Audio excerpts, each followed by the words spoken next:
তো সার্জেন্ট দেখে ভাই সো ফাইনালি আমরা আইসা বললাম জাবনের রেসার্টে আরেকটা সার্জেন্টের চোখ ফাঁকি দিয়া। তো গাইস আমরা ফাইনালি আইসা পড়ছি মিনি সুইজারল্যান্ড, পুরাই মিনি সুইজারল্যান্ড। আসসালামু আলাইকুম গাইস, কেমন আছেন সবাই? আশা করি অনেক ভালো আছেন। তো দেখেন আজকে আমরা 3 জন নিয়ে মানে এক হুন্ডারে 3 জন নিয়ে যাম হয়েছে কুয়াকাটা। তো দেখি সামনে কি সার্জেন্ট পরে নাকি আমরা সুন্দর মতো চাইতে পারে নাকি। এটা মনে হয় বাংলাদেশের রেকর্ড হয়ে যাবো যে B4 দিয়া মানে R1 B4 দিয়া 3 জন নিয়ে, যে গাড়িতে একজন 2 জন চালাতে কষ্ট হয়ে যায় ওই গাড়িতে আমরা 3 জন নিয়ে যাবো হয়েছে কুয়াকাটা। তো আজকের ব্লগটা অনেক ইন্টারেস্টিং হবে, নতুন একটা জিনিস আমরা এক্সপেরিমেন্ট করতে যেতেছি। এখন এসে দেখা যাক আজকে এই আলার বাসস্কি লেগা। এখন দেখা যাক আমরা কি সঠিক মতো যাইতে পারি নাকি। সবাই আমাদের জন্য দোয়া করবেন আর সবাই পুরো ব্লগটা দেখবেন। তো আমরা একটা ছোট ব্রেক নিলাম, ওইখানে দেখেন দুইটা গাদা দাঁড়াদার প্রস্তাব করতেছে। তো আমরা একটা ছোট ব্রেক নিলাম, প্রস্তাবের ব্রেক। তারপর আমরা আবার যাবো ওই আমাদের গাড়ি নিয়ে। আমরা এখন আইসা পড়ছি ভাঙ্গা, ওই দেখেন সামনে সে ভাঙ্গার যে মোড়টা আছে, মোড়ের এখানে আইসা পড়ছি। একটা সার্জেন্টের হাতে এখন আমরা পড়ি নাই, দেখি আল্লাহ আমাদের কি পুরা সার্জেন্টের হাত থেকে বাঁচায়া কুয়াকাটা বন্ধ নিতে পারে নাকি। তো দেখা যাক, এটাই আমরা মনে হয় বাংলাদেশে ফার্স্ট টাইম কেউ ট্রাই করতেছি যে 3 জন নিয়ে কুয়াকাটা, তা আবার B4 দিয়া। তো এটাই মনে হয় বাংলাদেশে ফার্স্ট টাইম কেউ ট্রাই করতেছে। তো দেখা যাক এখন আমরা যাইতে পারি নাকি সহি সালামত। তো অবশ্যই আমাদের সাথে থাকবেন, সরি গাইস ভালো না, তো অবশ্যই আমাদের সাথে থাকবেন। সো ফাইনালি একটা মামলা খেয়ে জিতেছিলাম আমরা, একটু জন্য বেশি গেছি। কারণ আমাদের লগে যাইছিল রাহাত, আরে পুলিশ রাইখা দিছে, আর ফালদা নামাইছিলাম পড়ে গেছে, আর পুলিশ রাইখা দিছে। এখন হাইওয়েতে যাই দেখি আয় নাকি আমাদের বন্ধু রাহাত ফিরে গেছিল আর ওরা আমরা খাই যাচ্ছে। আসলে আমার মনের অনুভূতি কি ওর কাছে জানবো আমরা। তো এই সেই লোক যে গাড়ি থেকে পড়ে গেছে, চরম পাইতেছে। তো আমার অনেক দেখার ইচ্ছে ছিল বরিশাল ক্যাডেট কলেজটা, তো এখন আমি দেখে ফেলছি ক্যাডেট কলেজটা। এটা দেখার আমার অনেক ইচ্ছে ছিল। আর একটু সামনে আছে সার্জেন্ট, আর খেয়াল করলে দেখবেন যে আমরা এক গাড়িতে এখনো 3 জনই আসছে, কোনো 2 গাড়ি বা 3-4 গাড়ি আসেনি, আমরা জাস্ট এক গাড়ি নিয়ে কুয়াকাটা যেতেছি। তো সার্জেন্ট দেখা ভাই সালাম দিল ভাই। তো সার্জেন্ট দেখে ধাক্কাটা মারাই দিছি।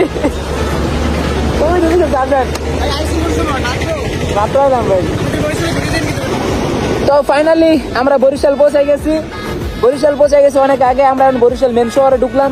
এখন আমরা এইখান থেকে যাবো মেবি পটুয়াখালীর উপর দিয়ে, তারপর মেবি যাইতে হয়েছে কুয়াকাটা। এটা আমার ফার্স্ট টাইম কুয়াকাটা যেতেছি, এর আগে কখনো যাই নাই। সাথে যে ওই আছে ওর কি করবো, ধাক্কাটা নামাইতে হয় কারণ অনেক সার্জেন্ট। তো আল্লাহর রহমতে একটা মামলা খাই নাই। দেখা যাক বিনা মামলায় আমরা কি 3 জন যাইতে পারি আর আইতে পারি নাকি। কোনো কাগজ ছাড়া টোল নিলো, আপনাদের জায়গায় টোল নিলে কাগজ দেয়, সেখানে কোনো কাগজ লাগে না। তো আমরা এখন আইসা বলছি বরিশাল ব্রিজটার নাম কি জানি এটার, আর ব্রিজটার নাম আর এতক্ষণ মনে আসলে ভিডিওটা অন করেছি, ব্রিজটার নাম ভুলে গেছি। আপনারা যারা বরিশাল আছেন তারা কিন্তু ব্রিজটা এক নজর দেখলে চিনে ফেলবেন। তো আমরা এত দূর পর্যন্ত আইসি, একটা মামলায় বন্ধ খাই নাই, আল্লাহর আমাদের শহীদ সালামত আইতে পারছি। কিন্তু আশা করি সামনে কোনো সার্জেন্ট থাকবে না। আর আমাদের 3 জায়গায় আটকাইছিল, 3 জায়গায় আমরা বহুত কষ্ট করে আমরা বহুত কষ্ট করে এখানে মানে ছুটে মুটে আইসি, চিবা চাবার রাস্তা ঢুকে। তো যারাই আসেন ভাই 3 জন নিয়ে আসবেন না, আমি না করেছি ভাই আসবেন না, বহুত রিস্ক ভাই, এত রিস্ক নিয়ে কোনো দরকার নাই। এটা মানে ফার্স্ট টাইম বাংলাদেশের কোনো রাইডার হইতে পারে যারা 3 জন নিয়ে ঢাকা টু আপনার এই কুয়াকাটা যেতেছে। তো সবার নাগর বাসার জন্য আর পুরো ব্লগটা দেখে থাকেন, আমাদের সাথে আর যা যা ঘটে যাবে তাই সবকিছু আপনাদের সাথে তুলে ধরবো। তো ফাইনালি আমরা রুম নিয়ে নিলাম, 3 বেডের একটা রুম নিচ্ছি একদম অল্প টাকায়। আর অবস্থা দেখতে বাতাস অনেক বাজে, তো একদম ফ্রেশ হওয়ার পর দেখা হবে। Good morning guys. তো আমরা অলরেডি এক রাত এখানে পার করে ফেলছি উইদাউট মামলা। তো আমাদের ব্লগটা টার্গেট দিচ্ছে যে আমরা কি কোনো মামলা টামলা খাই নাকি।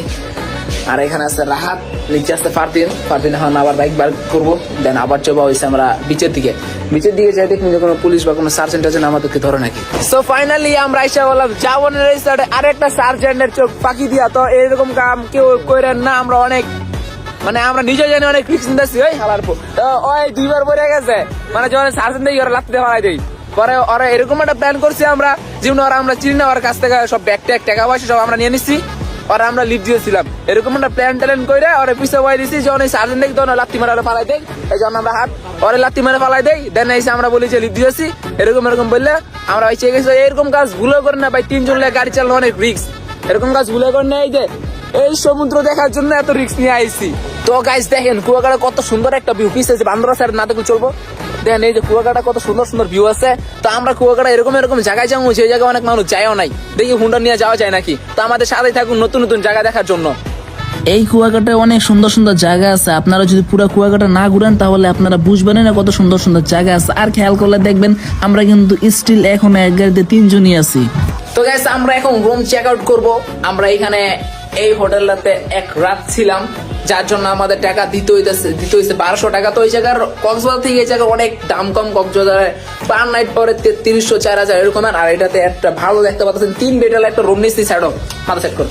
3 বেডাল একটা রুম নিচ্ছি মাত্র 1200 টাকা তো আপনারা ভাই কক্সবাজার থেকে কুয়াকাটা আসতে পারেন কুয়াকাটার জায়গা অনেক ভালো অনেক সুন্দর আর আমাদের ব্লগ কিন্তু এখনো শেষে নাই আমরা এখন যাবো আরো নতুন নতুন জায়গায় আর আজকে কুয়াকাটাতে কি কি আছে সব আপনাদের দেখাই দিব তো আমাদের সাথেই থাকুন আর যারা এখন চ্যানেল সাবস্ক্রাইব করে না চলে চ্যানেল সাবস্ক্রাইব করে ফেলুন আমাদের প্ল্যান ছিল আমরা এখানে এক রাত থাকবো তারপরে আমরা হচ্ছে সকালে রুম চেক আউট দিয়ে ফেলবো যেন একদম কম খরচে সুন্দর মতো ঘোরা হয়েছে আমাদের তো আমরা রুম চেক আউট করেছি 11টা বাজে এখন আমাদের হাতে আরো 5 থেকে 6-7 ঘন্টা সময় আছে এই সময়টাতে এখন আমরা যাবো হচ্ছে মিনি সুইজারল্যান্ড প্লাস আরো অনেক সুন্দর সুন্দর জায়গায় তো আমাদের সাথেই থাকুন এখন আমরা গাড়ি নৌকাতে পার কথা আছে ওই পার যাবো ওই পার নাকি অতিথি পাখি আছে প্লাস আর অনেক সুন্দর সুন্দর জায়গা আছে আর মিনি সুইজারল্যান্ডও আছে তো আমি আগেই বলছিলাম আজকের ব্লগটাতে এই কুয়াকাটা যা যা সবকিছু দেখাই দিব তো যারা যারা ব্লগটা দেখেন না তারা অনেক কিছু মিস করবেন তো এখন আমাদের সাথে আপনারা চলেন নদীর ওই পার আর দেখি ওই পার কি কি আছে তো আমরা এখন নদীর এই পার আইছি এই পার আসার পরে আমরা পাখি ডাক শুনতেছি কিরে ভাই আসুস কিলে বিরাট কথা তো দেখেন আপনারা একটু মনোযোগ দিয়ে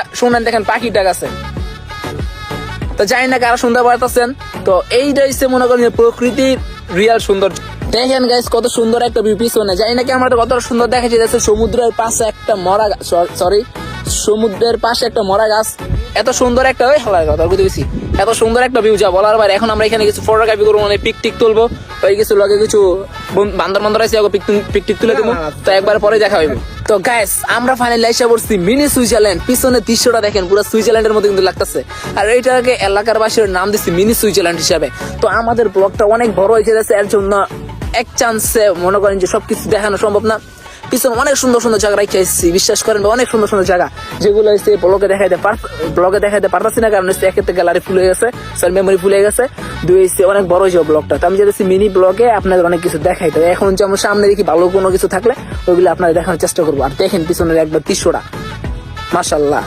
সর্বশেষ আমি এরকম একটা ভিউ দেখাবো আপনাদের যে ভিউটা দেখার জন্য আমি মোটো প্রস্তুত ছিলাম না মানে বিশ্বাস করেন ভাই আমি জীবন আশা করি না যে বাংলাদেশ এত সুন্দর একটা জায়গা দেখতে পারবো এই কুয়াকাটা আইসা সরি বরিশাল আইসা যা দেখলাম তা কখনো মনে করেন যে ভুলার মতো না দেখেন